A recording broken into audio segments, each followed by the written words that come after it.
باد، ہاتھ اٹھا کر ختم نبوت زندہ باد، پاکستان زندہ باد۔ آج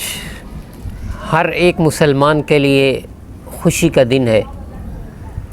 کہ ختم نبوت ہر مسلمان کے ایمان کا مسئلہ ہے، اور اس کا یعنی ہر آدمی کے جس کے دل کے اندر ایمان ایک رتی برابر ہے، تو جس طرح اس دل پر پہلے جب چیف جسٹس صاحب نے حکم دیا تھا اور فیصلہ دیا تھا تو اس دل پر ہمیں ایک کاری ضرب لگی تھی اور اس دل پر اثر ہوا تھا۔ آج جب انہوں نے اپنی غلطی کو تسلیم کر لیا اور حضرت مولانا قائد محترم حضرت مولانا فضل الرحمان صاحب کی محنت جو ہے وہ رنگ لائی، جب ان کی محنت رنگ لائی اور ان کی کوششوں سے اور ان کے اس سپریم کورٹ میں فیصلے کی یعنی تگ و دو اور کوشش کی وجہ سے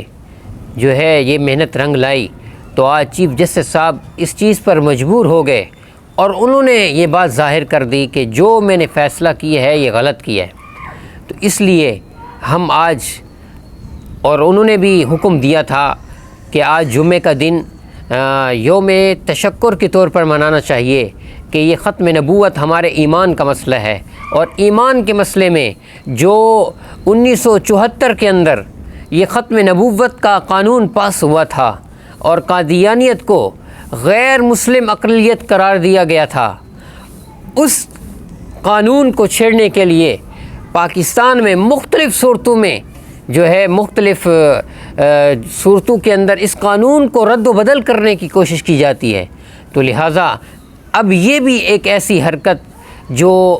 کی گئی، لیکن ہم چیف جسٹس صاحب کا جو ہے ان کو مبارکباد پیش کرتے ہیں اور ان کے اس عمل کو ہم سراہتے ہیں کہ انہوں نے خود کہا کہ مجھ سے یہ غلطی ہو چکی ہے، اور انہوں نے خود کہا کہ مجھ سے یہ غلطی ہوئی ہے، اور میں سب سے پہلے تمام مسلمانوں کو مبارکباد پیش کرتا ہوں کہ الحمدللہ کہ جو ہمارا دینی اور جو ہے دینی ایک ایمان اور ہر ایک کا عقیدہ ہے کہ آپ صلی اللہ علیہ وسلم کے بعد کسی نبی نے نہیں آنا، اور ختم نبوت کا تاج جو ہے اللہ تعالیٰ نے آپ صلی اللہ علیہ وسلم کو پہنایا ہے، تو لہٰذا یہ انشاءاللہ یہ قیامت کی صبح تک یہ قانون باقی رہے گا، اور تمام مسلمانوں کو میں اس کی خوشخبری اور مبارکباد پیش کرتا ہوں، اور خصوصاً قائد محترم حضرت مولانا فضل الرحمان صاحب کو کہ جنہوں نے دن رات محنت کر کے اس تحریک کا آغاز کیا، اور الحمدللہ تاریخ انتہا تک نہیں پہنچی تھی، ابھی ابتدائی مرحلے میں تھی، تو اس وجہ سے الحمدللہ یہ فیصلہ دوبارہ چیف جسٹس صاحب کو نظر ثانی کرنی پڑی اور انہوں نے وہ کیا۔ ہم ان کا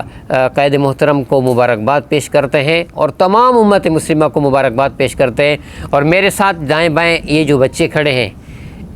ان کا خوشی کا یہ عالم ہے کہ انہوں نے جو ہے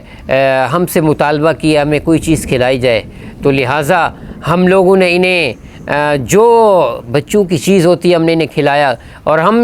یہ جو ہے بتانا چاہتے ہیں کہ یہ صرف بڑوں کا مسئلہ نہیں ہے بلکہ ہر اس مسلمان کا مسئلہ ہے جس کے دل کے اندر ایمان رتی برابر باقی ہے، اور جو چھوٹے بچے ہیں ان کا تو کیا ہی خوشی ہے۔ تو لہٰذا یہ جو دائیں بائیں ہیں یہ میرے ساتھ کھڑے ہو کر ختم نبوت کا نعرہ لگا کر سب کو اور عام مسلمانوں کو اور چھوٹے بچوں کو بڑوں کو یہ پیغام دے رہے ہیں کہ یہ صرف بڑوں کا مسئلہ نہیں ہے، یہ بچوں کا بھی مسئلہ ہے۔ تو بچوں آپ میرے ساتھ مل کر کیا نعرہ لگاؤ گے؟ میں کہوں گا ختم نبوت، آپ کہیں گے زندہ باد، زور سے کہو ختم نبوت زندہ باد، ہاتھ اٹھا کر ختم نبوت زندہ باد، پاکستان زندہ باد۔